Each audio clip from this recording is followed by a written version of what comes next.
And we are back, folks, right here on the MCU Rewatch Review series. Myself, Graham Jason Matthews, and my very special guest, as always, the Doc, Chris Mueller. Chris, welcome back today. We're talking Doctor Strange. Yeah, this is an interesting movie. So, where does this fall for you before we get started in like the overall scheme of the MCU? Again, we'll get to like our overall rankings at the end of the podcast in a couple weeks, months, whatever. But where for this movie does this fall? Is it like a mid-card movie for you? Is it one of your favorites? Where does this movie fall for you? This one's tough because there are some things this movie does extremely well, and there are some things that this movie does very paint by numbers that I just couldn't get past, like how repetitive it was compared to some other Marvel movies. Mm-hmm. And like there's certain things in the movie that just seem like they were copy and pasted from the other heroes already, and it got to the point where like the visual effects were really what saved this movie. that's what I was going to ask you. So was that pretty much the strong suit of Doctor Strange was the visual effects from the very beginning when they show everything that's about to go down, or the Ancient One, and then through the New York City scene at the end of the movie when they did that giant chase? Is that really the biggest appeal of this movie? I think so. It's got a lot of stuff in it that is just visually appealing and unique for this movie, because every Marvel movie is effects heavy, but with this one, you're talking about like actual magic, and you got to go a little further than you do with just, superpowers when you're talking about the psychedelic magic stuff. Mm-hmm. And the further along we go in the MCU, as we've said before, you kind of cover the ground stuff, which we did with Captain America and Iron Man and movies like that. You kind of go into the space stuff, other worlds with Thor and Guardians of the Galaxy and stuff like that. And then you get into the magic, multiverse realm. I know that's the title of the second movie coming out, I think, next year. The war, what something of the multiverse, madness of the multiverse, whatever. That was kind of the first time with this movie that we kind of get into that realm of the MCU. Did that bother you going in? Was that something that didn't really appeal to you at all? That kind of magic side of the MCU? No, I was looking forward to them finally doing stuff with that, because, they've hinted at it a little bit, and certain things that certain people have done in other movies, like, may have breached that line, but once they introduce Doctor Strange, it sort of opens the door for Marvel to really get weird with their characters. So I do like that this was the character that we're sort of using to look at the mystical side of Marvel first, and then a lot of other characters can come down the line later, and people will accept it a little easier because we already have this. Mm-hmm. And how well do you think this movie worked as like an introduction film? They had obviously first introduced, in a quick passing throwaway line that we mentioned in our Captain America Winter Soldier review from 2014, which was about 2.5 years earlier before this film. This had been in the works for a long time, but do you think this worked as an introduction film, as an origin story for the Doctor Strange character in the MCU? It did, but that's also where, like, part of my problem with this movie comes in, and it's that it feels like all of the character traits they gave to Doctor Strange are just copy and pasted from everybody else. So, like, he's a super successful, super smart, top of his game professional, just like Tony Stark. Yep. He has almost no friends to speak of, which is another Marvel hero trait. Like, he has one ex-girlfriend in his life. Yeah. That's it. Mm-hmm. And he's also kind of a jerk, which is another, like, very much Tony Stark thing. Mm-hmm. And it just felt like they could have done more with him to make him a unique character before all the magic stuff started. And, frankly, I wish they would have just been like, oh, well, Doctor Strange has a British accent now, because Benedict Cumberbatch's American accent is awful. I don't know how many people are willing to admit that, because everybody's got a huge crush on Benedict Cumberbatch these days, but it's awful. Where is he supposed to be from talking like that? Yeah. Apparently New York City, based off of where the movie takes place, but I'm not sure if that was... I don't think they ever say that he's from New York City, just that he works there. So I'm not exactly I don't sure. know if they ever established that, but that's not a New York accent. That's not a Midwest accent. Yeah. Like, He's not from... I mean, he sounds like an alien pretending to be an American. Do you know what I mean? Yeah, for sure. There's certain scenes where his accent is almost like coming out too, and I know that that's a problem that a lot of actors have when they do a different accent than what their natural one is. But when it came to Doctor Strange, I was like, oh, Benedict, I've heard you do a better American accent than this. I know you can do it. Mm-hmm. Wait, so when he's announced for the movie, what are you thinking? Like, is he going to make a good Doctor Strange, or did you want someone else for the role?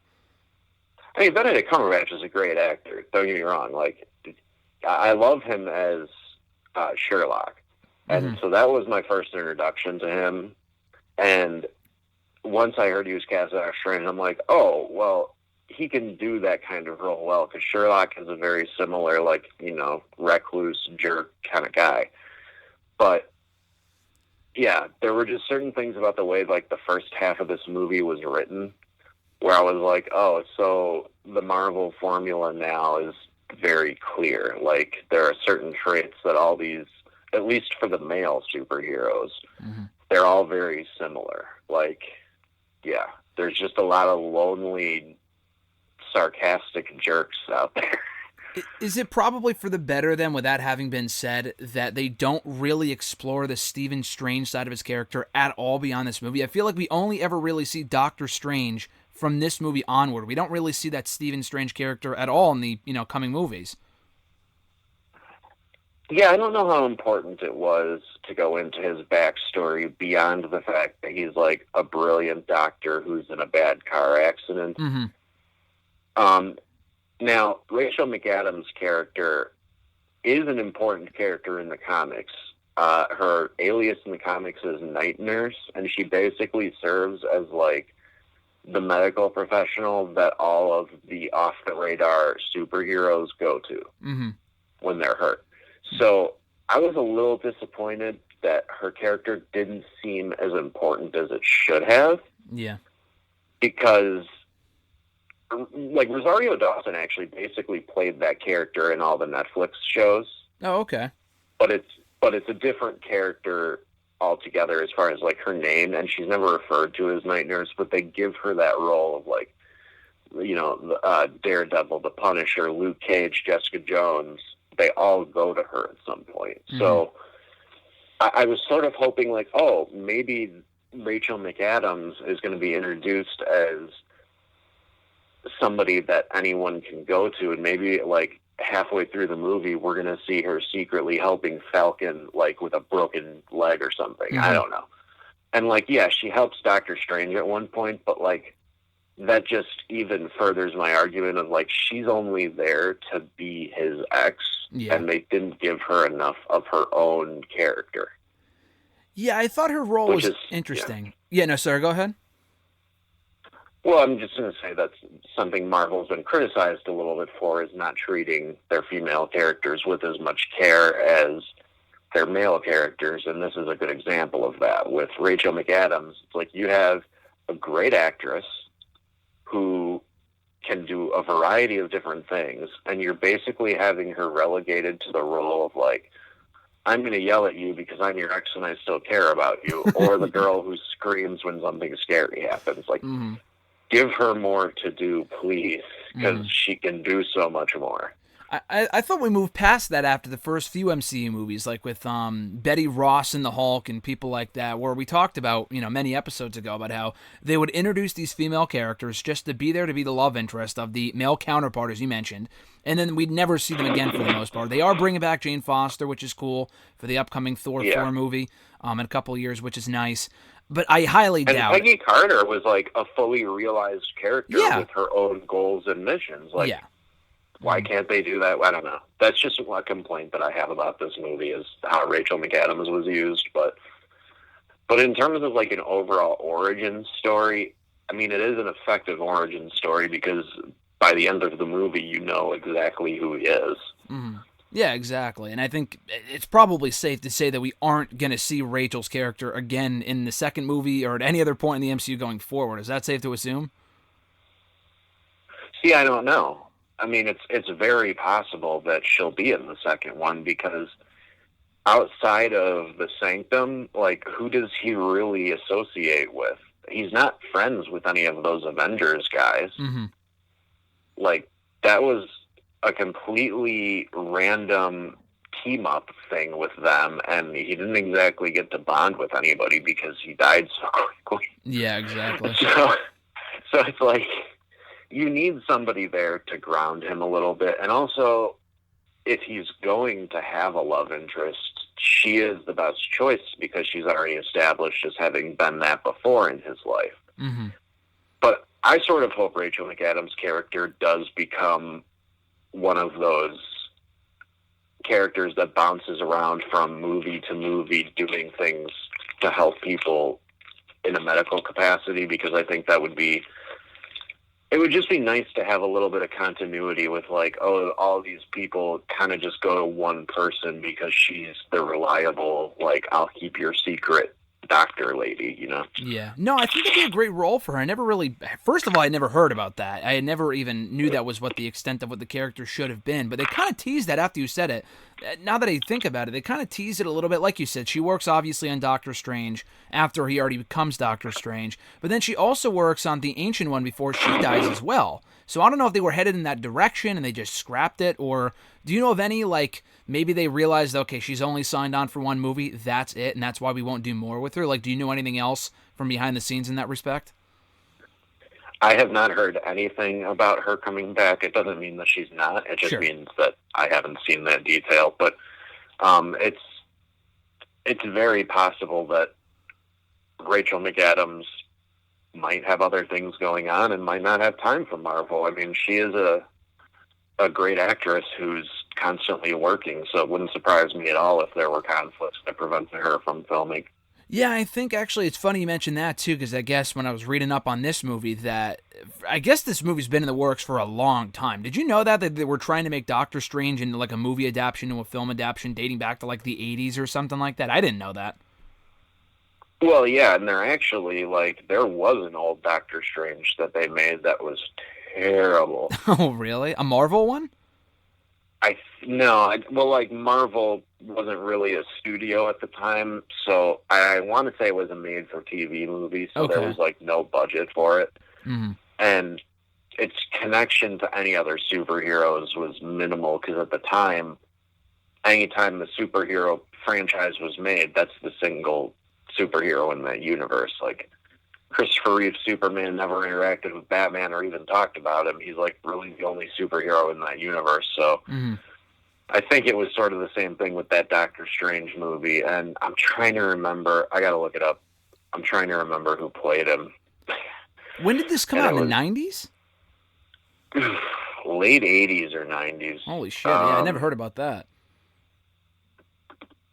All right, let me see here. It feels like they made a lot of those back in like the 80s and early 90s stuff, just Marvel characters that never really took off, so it seems like it was commonplace back then. Oh my god, it was 1978. Holy shit. And it was a guy named Peter Hooton, who I don't recognize the name. Yeah, it doesn't ring any bells. And then there was, like,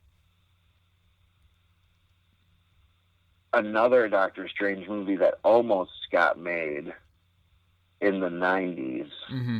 But I think they had to change the name, and it ended up being just like a completely different movie that wasn't even based on the character because of licensing agreements. Yeah. Huh. And then there's been some cartoons over the years, but, like, for the most part, this was the first, like, good portrayal of the character. So it was essentially like, would you relate it to the Guardians of the Galaxy in that it was kind of an unknown property that they didn't know if it would do well or not when they came out with the movie back in 2016?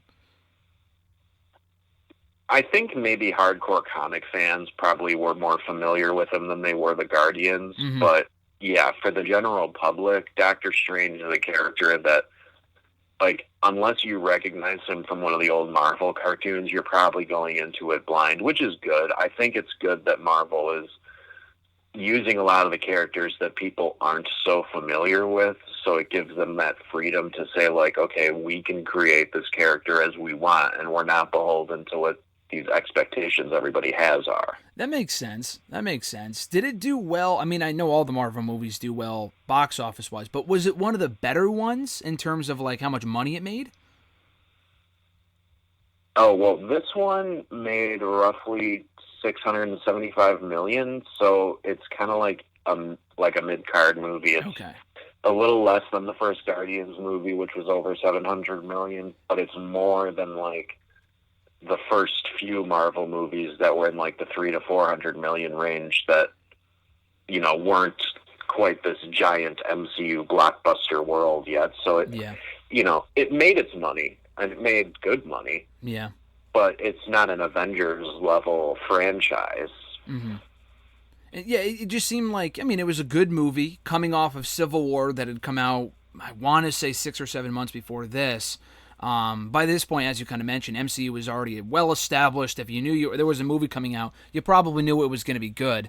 But yeah, no, it just kind of seemed like, this might not be a great comparison, but do you think, although it was a good movie, that it made as much money as it did through word of mouth, a lot like with Avatar, and that was a different time, that was years earlier, where with Avatar, not a big fan of the movie myself, but I think a big reason why it did as well as it did was because of the visual effects. Do you think that was kind of the same case for Doctor Strange as well, or no? I think Doctor Strange benefited from the whole Marvel machine already being a running thing at this point. So Okay. it was always going to make a certain level of money. But yeah, the effects definitely sold it. And I never saw it in 3D, but I'm sure this movie was killer in 3D. So that always adds a lot of money right there, because 3D ticket prices are through the roof compared to a normal ticket. So Mm-hmm. when you have a movie like Avatar or Doctor Strange, that kind of gooses the numbers a little bit just because of those tickets being more expensive. That's why Avatar was so huge to begin with, was because most people who saw it in 3D, and many movie theaters upgraded to 3D for the sole purpose of carrying that movie. Yeah, no, absolutely. And that was around the time that it first started to become big. I know 3D's been around for a long time, of course, but I mean, that was back in 2009, so that was still kind of in its infancy. And obviously, again, like you said, it was a big reason why it did as well as it did. But I mean, Doctor Strange, too, the visual effects were awesome. I'm sure. Listen, I don't smoke, I don't drink, I don't do any of that stuff, but I'm sure this movie was absolutely killer if you just weren't all with it while you were watching this movie. If you were drunk or if you were high or something, I'm sure this movie was 10 times crazier than it actually was. I can only imagine. But it was really cool to see that stuff. Now, one thing that did stand out to me while I was watching the movie, and I mean, you may not agree, but does the Stephen Strange character, I know you kind of made the comparisons to Tony Stark, which I completely agree with. To me, early on, when he was in Doctor mode, screamed Gregory House 2.0. And maybe that's just me, because I've seen so much of the show and I love the show. But did you get that vibe at all, that it felt like Gregory House at all?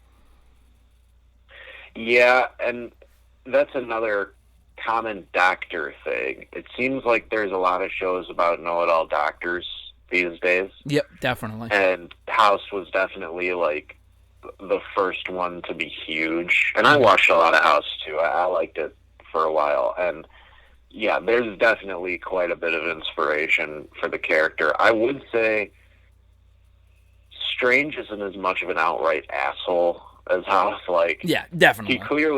he clearly respects some people, just not that one guy who's like another surgeon at his hospital. But Yeah. yeah, it's definitely a similar character. Oh, excuse me, a similar character in a lot of ways. What is that other surgeon's name? I recognized him because I recently rewatched Men in Black 3, and he's in that movie too. I forgot what the actor's name is, though. Do you know? No, I mean, he's like he's a B actor. He shows up in quite a bit of stuff, but I couldn't tell you his name. I don't know if I've ever known it. Yeah, I don't think so. I just had seen his face recently. And he's a guy that you would remember his face. He has a very familiar face, but like the name, yeah, I'm not sure off the top of my head.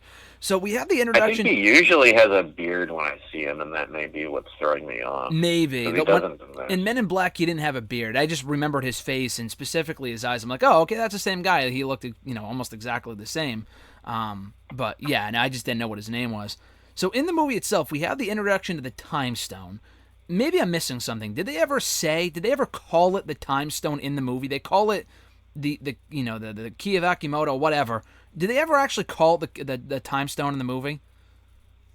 No, Wong refers to it as an Infinity Stone at the very end, though. Okay.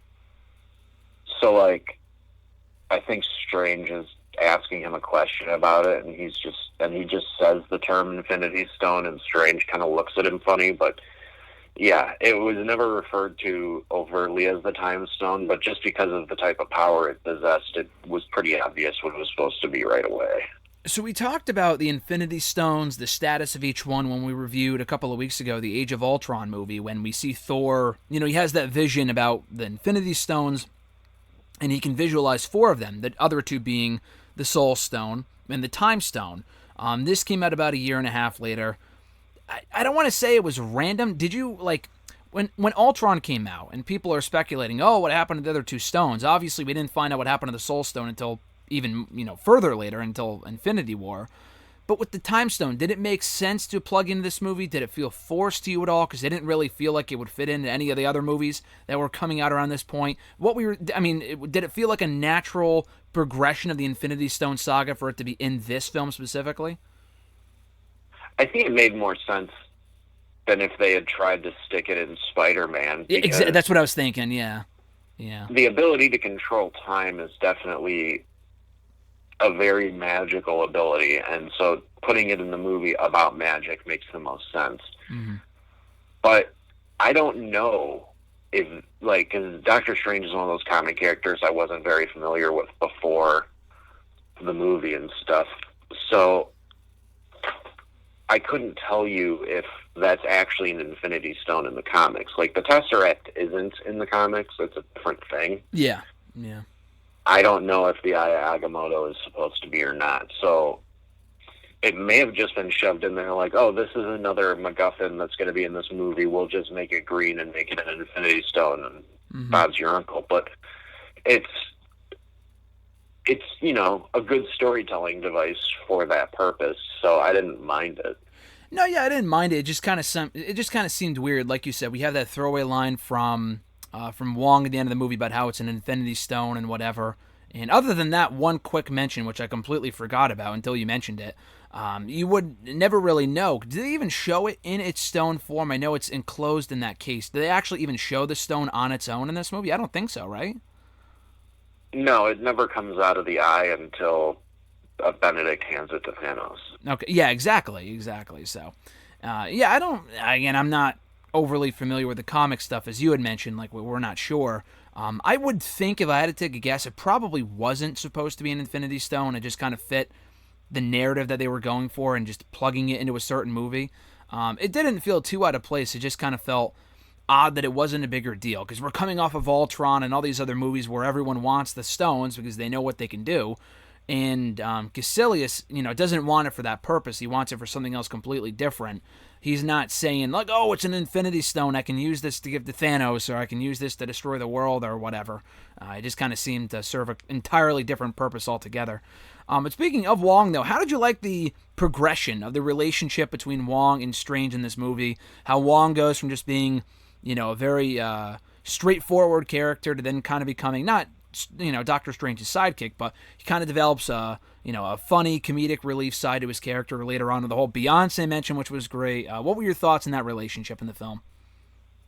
Well, I like Benedict Wong a lot as an actor, so I was happy to see him in there, but the history of that character in the comics is pretty racist, so I'm glad that they at least tried to give him some more usefulness on his own, because in the comics, like, he's originally was referred to as Doctor Strange as, like, manservant. That's terrible.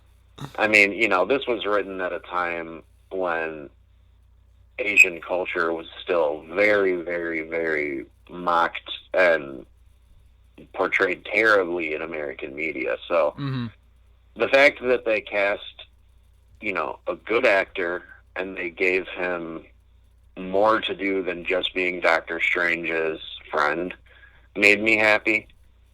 But I would have liked to see a little more of what he's capable of. It did feel like whenever a fight started, it was all about what Doctor Strange was doing. It's like, you can build up Wong a little bit and not take away from Strange's badassness. Like, give the guy some cool scenes, but I don't know. I'm hoping that Wong has a more substantial role in the sequel. Now, I know And this... frankly, I wouldn't mind seeing him as one of those people who shows up in different franchises to kind of connect things. Yeah, no, I think that'd be cool. It was cool to see him a little bit in Infinity War. We see him, obviously, very briefly in Endgame.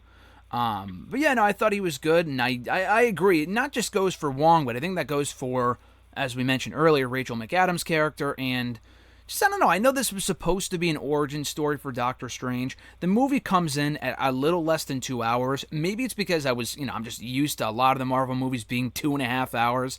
Civil War, I just got done watching, that was 2 hours and like 25 minutes.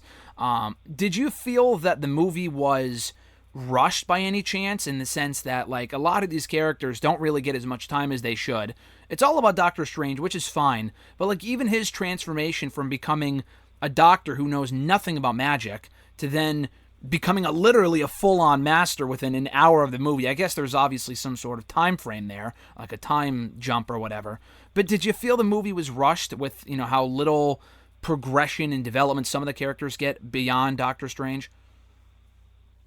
Yes, and I know that they tried to throw in the line of like, oh, he has a photographic memory, so he can study all these books really quick. But it's like, if they had just put up one title card that said 1 year later, giving us some idea of how much time passed between when he showed up and when the end of the movie happens, I would have been a little happier. But like, we have no frame of reference for how much time takes place in this movie, and that bugged the hell out of me, because it was like, is this a 3-month period or a 3-year period? Like, what's going on?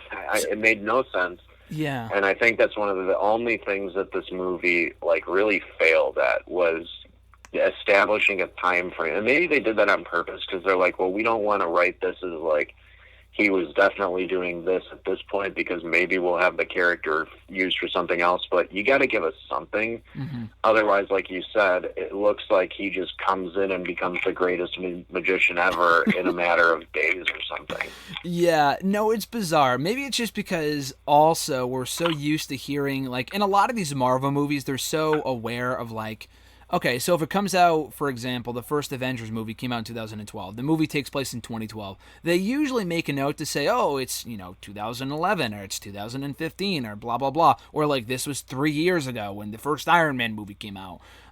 It is ironic that, I don't know if it's the only film that doesn't make good use of time. I know Guardians, too. Guardians Volume 2. Doesn't do a very good job of that either, because it's supposed to take place, as we mentioned before, right after the first Guardians. You would never know that, though, because they never actually say that. But other than that, like with Doctor Strange, it is ironic that a movie about a time stone literally has no concept of time whatsoever. And my theory is that it all takes place, I think, I would have to assume, within a matter of months. Because if you go fast forward to Endgame, that definitely takes place. That scene where Bruce Banner runs into the Ancient One on top of the building in New York during the Battle of New York. She says, oh, you're about 5 years too early for Doctor Strange, when Hulk says that he was looking for him. So 5 years would be 2017. And then you also get the post-credit scene in this movie with Doctor Strange and Thor. And that Ragnarok came out in 2017 as well. So I'm assuming it's really in the matter of just 1 year, which makes zero sense. But yeah, I completely agree. I definitely think they should have done a better job of bridging the gap there, Well, yeah, plus, like, there's a 5-year gap between Infinity War and Endgame, so who knows where they're supposed to be in the timeline now. Yeah, I think at this point, I'm just convinced that they're just not going to mention, like, oh, it's like when, not Black Widow, because that's a prequel, but whatever's after that. Like the next Doctor Strange movie, I doubt they're going to say, oh, it's 2022. I think they're just going to abandon that altogether, in my opinion, just because it is a 5-year gap. And maybe they'll catch up. I don't know, because at this point, we're not getting any Marvel movies until November, so, and Doctor Strange, I think that got bumped to, what was that? I said, if even then. Like, if even then, yeah, it might get pushed back again. Still getting pushed back, yeah. Yeah, so who knows? It might actually be 2023 before we get another Marvel movie, so it may not even matter in terms of the time jump. But yeah, no, it is interesting to see how that's going to be handled come, all the post-Endgame movies. So with Caecilius, too, I haven't mentioned him at all yet. The main villain of this film. Does he work as the bad guy? They kind of do the typical, the student turning on the teacher, the mentor being targeted by the protege, blah, blah, blah. it's a pretty simple storyline. We don't really know much about him beyond the fact that he was consumed by the darkness. Pretty basic, formulaic layout for a bad guy in the MCU. Did you like him? Did you not like him? What's up with Caecilius? I mean, I like Mads Mikkelsen. He's a good actor, so I enjoyed him in the role. But you're right in that it's not the most well-defined villain, and his motivations are very one-note. And frankly, the fact that, like, his curse doesn't work because he forgot to take an extra page out of the book is one of those weird details where it's like, okay, now he's just dumb. Yeah, exactly. Like, Doctor Strange is literally like, yeah, you should have kept reading because all the curse stuff comes afterwards. It's like, really? You're going to make it that he didn't take one extra page and that's what's screwing things up? Like, come on. But he's not really the main villain. Like, he's the one we see the most, but he's really just the herald for Dormammu. Yeah. Dormammu, yeah. So, and I feel like Dormammu is definitely a character that we'll explore more in a future movie because he's like a massive cosmic entity that they could do a lot with. Mm-hmm. Yeah. But I also like that they're setting up, and I'm sure this is from the comics, but setting up Chiwetel Ejiofor's character to be another villain for Doctor Strange as well. Cause Mordo? Yeah, and I actually liked how they had his character make the turn. Like, he was so loyal to Tilda Swinton, and then as soon as he found out that she was lying to him and that she'd been channeling the dark energy and blah, blah, blah, like, I felt like that was a better motivation to make the heel turn than what a lot of Marvel's, like, B-villains have had before. So I do hope that we get to see a little more of him in the next movie. I don't know if he's supposed to be in the next movie or not, but I'm sure he'll show up.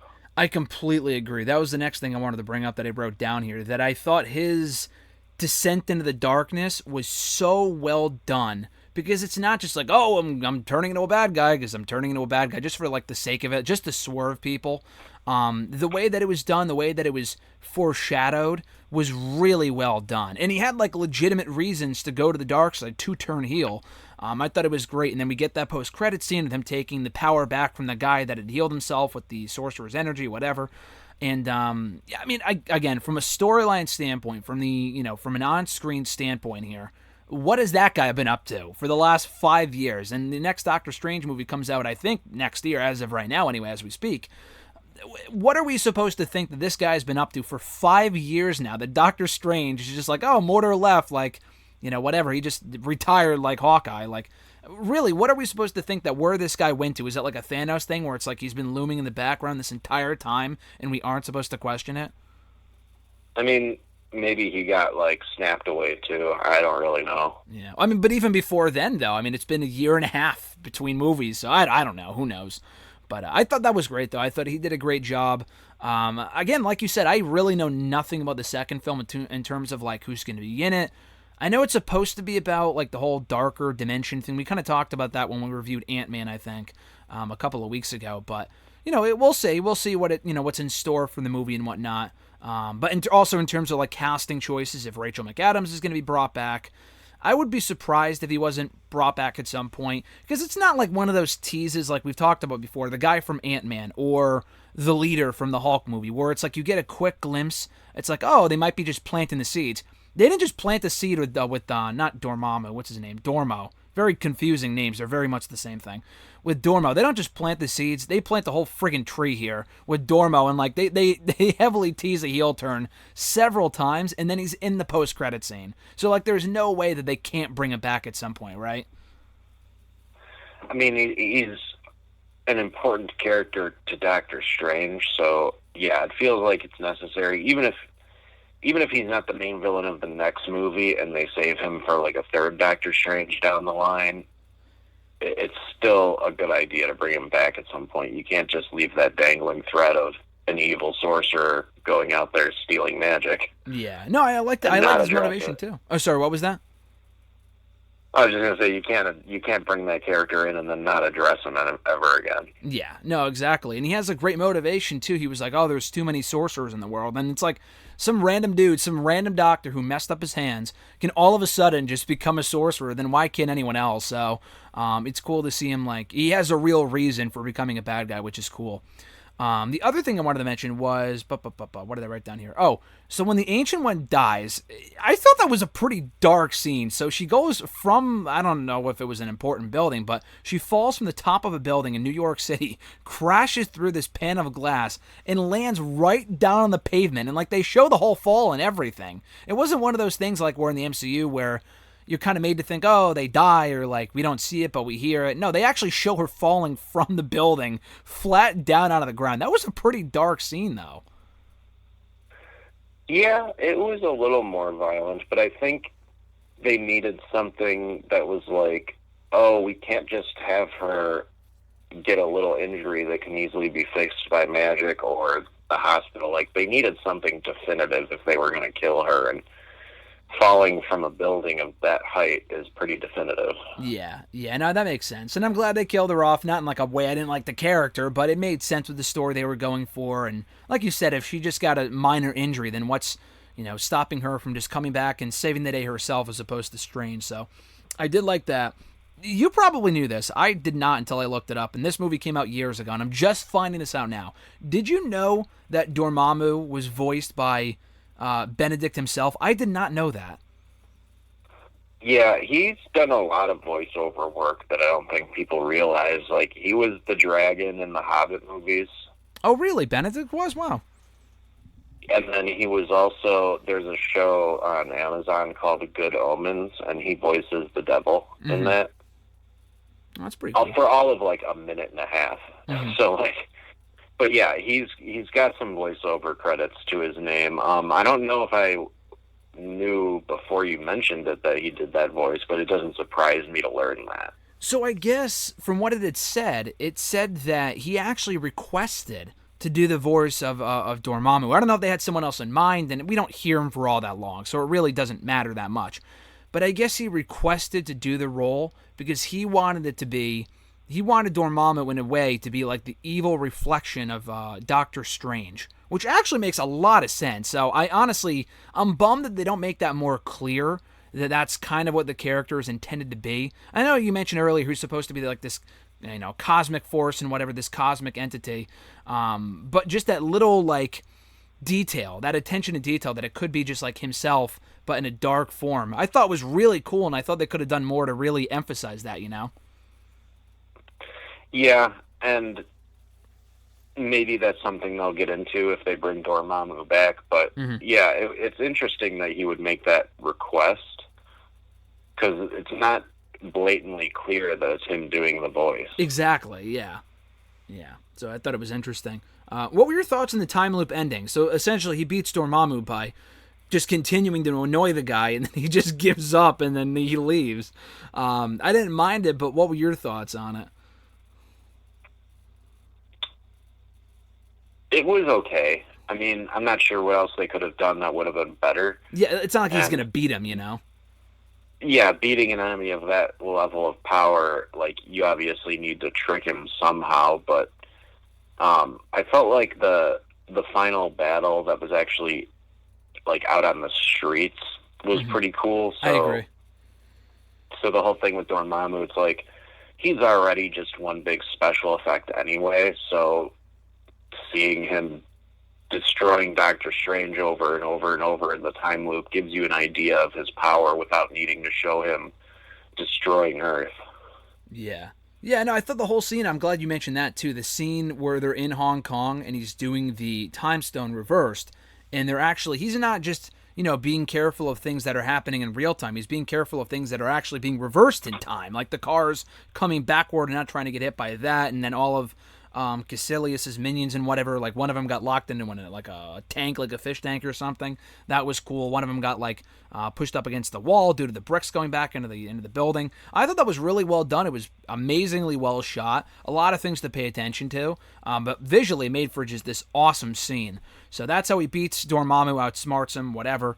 The movie just kind of ends there. Caecilius is gone. He's with Dormammu. He takes him out of there, and they're out of there. They're gone.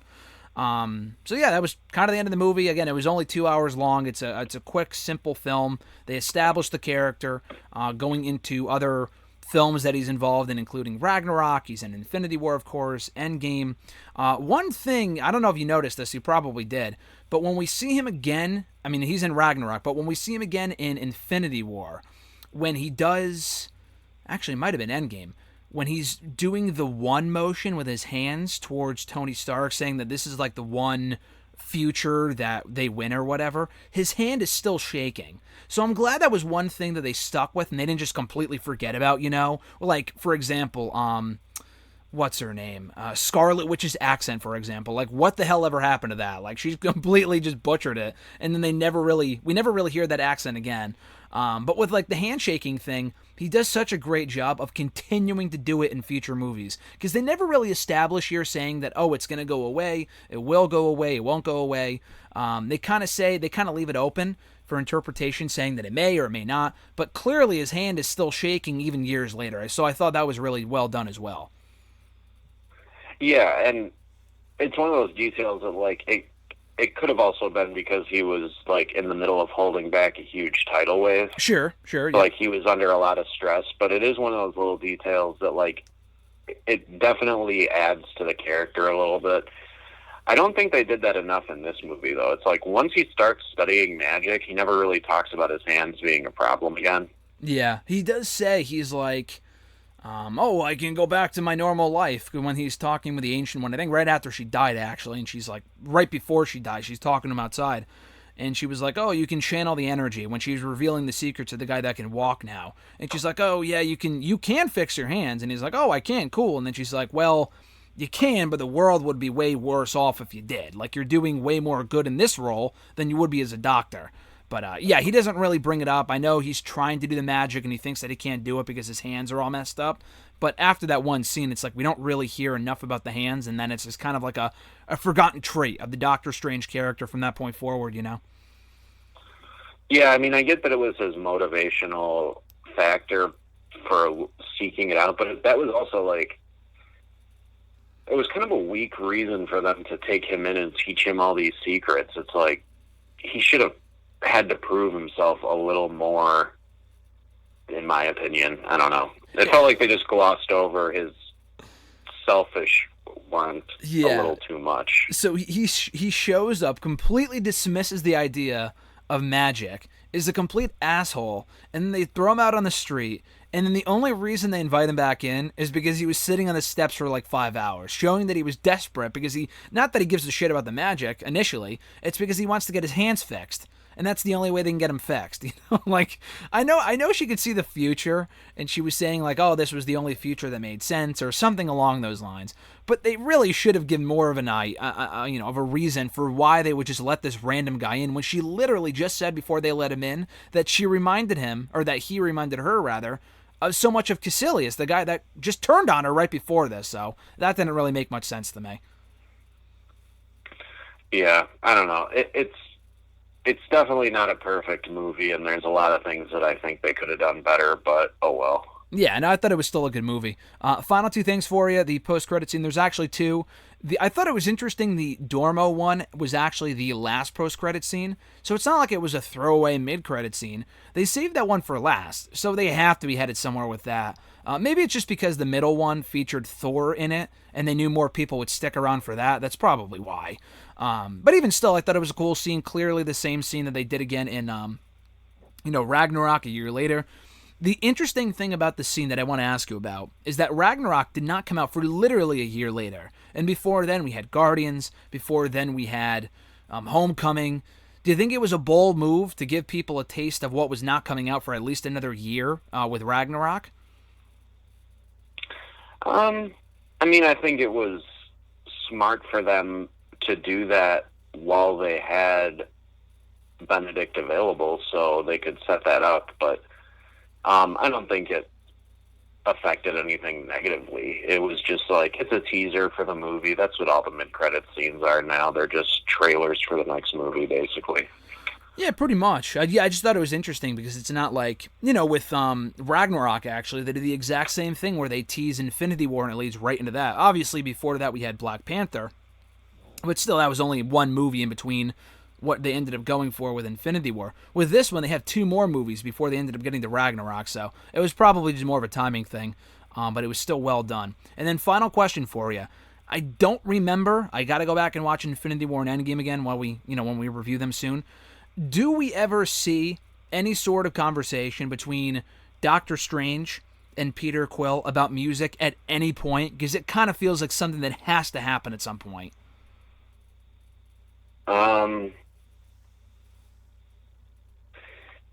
No, the only real pop culture reference we see is when he's talking to Spider-Man about, what was it, Footloose? No, that was Guardians. I know what you're talking about. Alien. Right? Or no? Well, there's a scene where... Oh, I know what you're saying. I know what you're saying. Peter are talking, and Peter's like, is it still the greatest movie ever made? And Spider-Man's like, it never was. And Peter looks so disheartened by it. Yeah, I forgot about that. That was pretty funny. But no, yeah, there's... And I think the music thing that they did in the beginning was strange, was more to establish the photographic memory than his love of music necessarily. Okay. But like, yeah, it would be nice if there was just some kind of joke about that. That would have been cool. Because, they mentioned it. That's what I thought too. But then they go back to the music thing at the end of the movie. I forgot when it was. I just watched it and I don't remember. But yeah, it was something about like he was listening to the song. He was listening to a song from like the 70s or something, and I thought it was interesting. I'm like, oh, maybe they'll reconnect this in the future. And they had the chance because they were interacting at one point in Infinity War. But that's just a minor thing. But yeah, overall thoughts. You know what it is? It feels like all the filmmakers who are getting a chance to make these films are just putting in all the music that they loved when they were younger. That makes sense, yeah. So yeah, you're getting, some guy was a big fan of Chuck Mangione, so there's a Chuck Mangione reference in this movie. Somebody who really loves Blue Swede, and that's why Star-Lord loses his shit when somebody's listening to that on his Walkman. Like,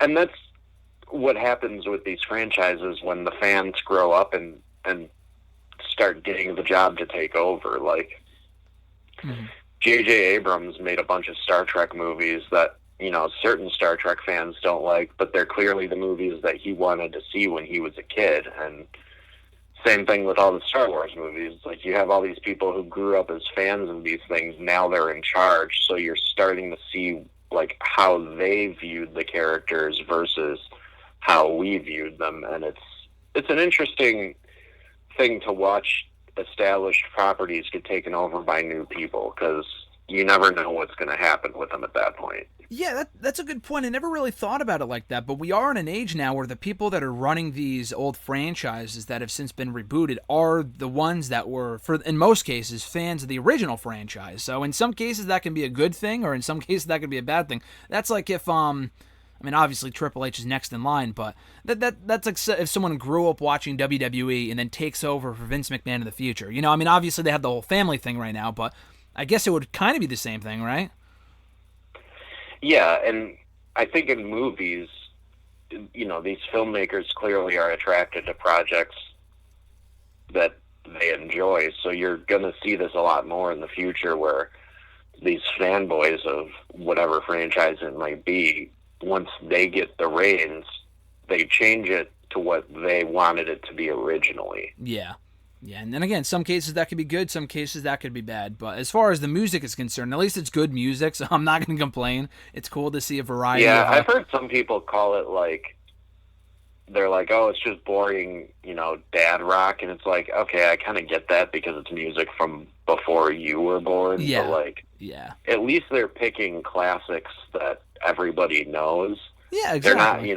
They're not using the Led Zeppelin B-sides that only the the hardcore fans know about. They're going to use the songs that everybody recognizes because music is kind of a universal unifier. Mm-hmm. So it's just going to make things more comfortable, especially for the older audience that might not be into these things to begin with. So, like, you know, if a 40-year-old whatever is taking his kid or her kid to see these movies and they hear music from when they were a kid, they're more likely to enjoy it with their children than if it was a bunch of, you know, Justin Bieber and BTS songs. Yeah. Yeah, not that that stuff would fit, I think, in the MCU anyway. It might be different just because we know what it is currently, but I can't imagine an MCU where I don't think we've ever really heard modern day music in the MCU. I know they use AC/DC, but that's by no means like it came out in the last 5 years. Do they use modern music in any of these movies for the most part? I mean, I guess they... I mean, I think there's been some modern music, maybe like in Spider-Man and stuff, but yeah, a lot of stuff is like 80s and before. Captain Marvel obviously brought it up to the 90s, Yep. But yeah, I mean, they're using music specifically tailored to these characters, so I understand why maybe they go to the music that was popular when the character was created or something. Yeah, maybe Spider-Man. That was the first one that came to my mind too. Although I know they used in the post-credit scene, in the credits for the first Spider-Man movie, the Blitzkrieg Bop song, and that came out a long time ago, didn't it? Well, yeah, that's, I believe, from the 80s, but Okay, yeah. that was more of a reference, I think, because they were trying to make that Spider-Man movie almost feel like a John Hughes movie with superpowers. Mm-hmm. So they kind of wanted a song that reminded people of those 80s movies that he made, but I think some of the soundtrack for Spider-Man was a little more current, but not a lot. It was definitely a lot of score, just like the rest of the Marvel movies. Yeah, and all the scores are always great, so I have no complaints there. But yeah, Doctor Strange in the book, good movie, enjoyed it. Any other closing thoughts in the film? Just that I have high hopes for the sequel because it's going to be sort of the introduction of the multiverse to the MCU, which opens up the possibility of seeing different versions of the heroes we've already seen. So, like, they could cast a new Tony Stark as another Iron Man from another universe, and that may be how they keep these characters fresh. Yeah. There's a lot of storyline possibilities with this next movie in terms of who they might bring back, what else they might do with certain characters, but not necessarily the same actors. That's a great point. I never really thought about it like that, but one thing I did know going in, or when we go into the movie next year, is that there's just so much room for what they could do next with not just the Doctor Strange, universe, franchise, whatever, but specifically the MCU on the whole, because we have Black Widow coming out, but obviously that's a prequel movie, and we might get a cameo from Tony Stark in that, I think. I've heard about that. I don't know. But in this next movie, we'll see. Anything is possible. They might bring back characters. I know it's supposed to tie in, I think, to the Wanda and Vision show, which was supposed to come out around that time. It may not now with the whole filming thing due to current circumstances. I don't know. But I'm looking forward to it, though. I know, we discussed this a couple of weeks ago, but Sam Raimi is now taking over, who obviously directed the original Spider-Man movies, 15, 20 years ago. So it's going to be interesting to see how he handles the Doctor Strange movie. I assume it will be better than this one. Go ahead. I believe he's being brought in because this will be like the most horror-based Marvel project. It won't be a horror movie, but I think they want Sam Raimi because they want it to be scary but still have that Marvel humor, and he's good at treading those lines. Like, I mean, that's Army of Darkness is a great example of him making something that is both funny and scary. So, and plus, the rumor is that now that Sony and Marvel seem to be a little more comfortable working together, this may lead to all of the other live-action Peter Parkers being used in some way. I heard about that, yeah. Well, I mean, again, it's Sam Raimi. Like, we could get a Spider-Verse movie in live action, which would be awesome. That would be sick, yeah. I think that'd be pretty awesome, so we'll see. I mean, Tobey Maguire has talked about how he would be willing to do it, and I'm pretty sure Andrew Garfield would jump at the chance to wear the suit again, because he's a, comic book fanboy to begin with. That's why he took that role. So, I don't know. I think it would be awesome if we got to see like Tom Holland and Tobey Maguire and Andrew Garfield all on the screen together, plus a new Miles Morales character. And, you know, this movie could be what opens the door for that to be a possibility, if Marvel and Sony can keep working together. Hopefully, and it looks like they might, with the third Spider-Man movie being greenlit. I know at one point about a year ago, they said that Spider-Man's done in the MCU, but that's no longer the case. I think he at least has one or two more movies, one Spider-Man original movie, then like a team-up movie. So that could be that. It could be that Doctor Strange movie. It could be something else. I don't know, but yeah, hopefully. I don't want to get too excited for in the event that it doesn't happen, but what you just said there about the three Spider-Mans coming together in addition to a potential new Miles Morales gives me goosebumps. So I'm looking forward to that. Hopefully, if it does happen at some point, the second one should be good as well. So next, coming up here on the MCU Rewatch Reviews, we're talking Guardians of the Galaxy, Volume 2 from May of 2017. Then after that, we got Homecoming, we got Ragnarok. We're quickly approaching Infinity War territory, which I'm looking forward to as well. We got a ton of great guests coming up here on the show. We just discussed this before we went live on the air about how I think, if I remember correctly, I think we got someone for every episode going forward, if I'm not mistaken, which is going to be cool. More opinions, the better. So I'm looking forward to those. But people can find you, Chris, on the Twitter machine at @BR_Doctor, me at WrestleRant. This has been great, Chris. As always, I'll catch you in the next one for Guardians of the Galaxy Volume 2. All right. Thanks, Fred. Thanks, man. Take care.